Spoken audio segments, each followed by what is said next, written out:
Hello, everybody. Thank you so much for coming out. And I appreciate you sitting there for a moment while I share with you a recent discovery that I had made throughout my life. Happened back, this discovery was recent, but the beginning of it started in 1981. I grew up in Alabama, Huntsville, Alabama. And I went to Mountain Gap Middle School. And Mountain Gap Middle School was right in the heart of Huntsville. Now, just to share with you, it actually was a very good school system. I know what you're thinking, Alabama, right? But no, it was a really good school system. NASA was there, Redstone Arsenal, a lot of the space race and everything was there. In fact, the high school that I went to at the time was #2 in the country for highest scores and highest scholarships, and it was just amazing. I contributed nothing to that score, but anyway, I digress. So the idea is truly that in 1981 I was having difficulty in 7th grade with math, and was in the process of possibly failing 7th grade due to my math scores. Well, my parents very wisely decided the best thing to do to help me out would be to get a tutor. So they called the high school and said, why don't we, see if you can find somebody who's really good at math to come to the house every day in the afternoon. And they did. Well, I still can remember back on that early spring day in Alabama when the little yellow Volkswagen came pulling up, and this beautiful, gorgeous tutor came spilling literally out of the yellow Volkswagen. Remember at the time, with it being 1981, Catherine Bach, Daisy Duke, Linda Carter, Wonder Woman, all the guys are shaking their heads, they know.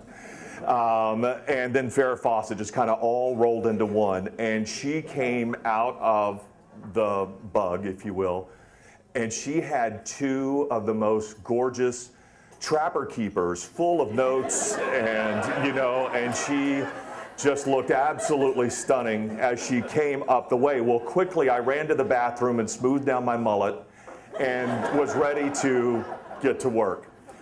So she comes into the house and I'm just absolutely floored by her. As you can only imagine, whatever it was, 12, 13, somewhere in there, years old, young man on the verge, if you know what I mean, and a tutor coming in who was just spellbinding. Well, the trick at that point, which I realized, that I still had zero interest in math and would do everything I could to make a mistake on my paper and homework to get her to have to lean in closer to me to be able to, encourage her to keep giving me the notes and everything like that. So day after day, she would come back. And the real trick, let me tell you, if I had spent as much time doing my math homework as I did, trying to figure out a way to keep, oh, by the way, her name was Anita, to keep Anita coming every afternoon, because it's a fine line. You do too good, you don't need the tutor anymore. You do too bad, then they just give up on you.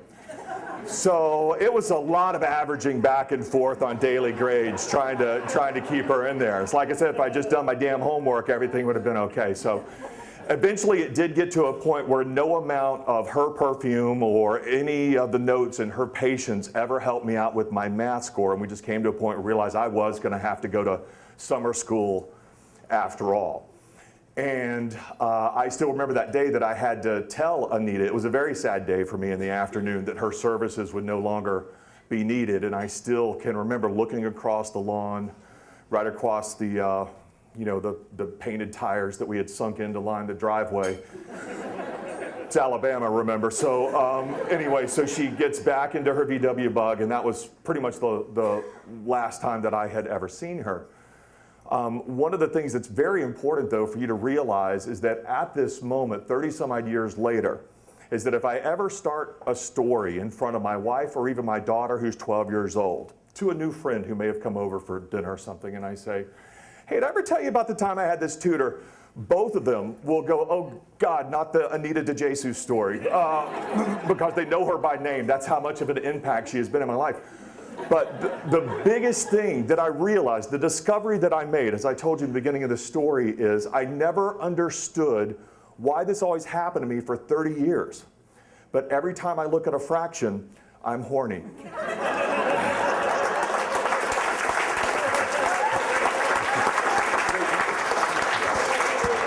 Thanks, man.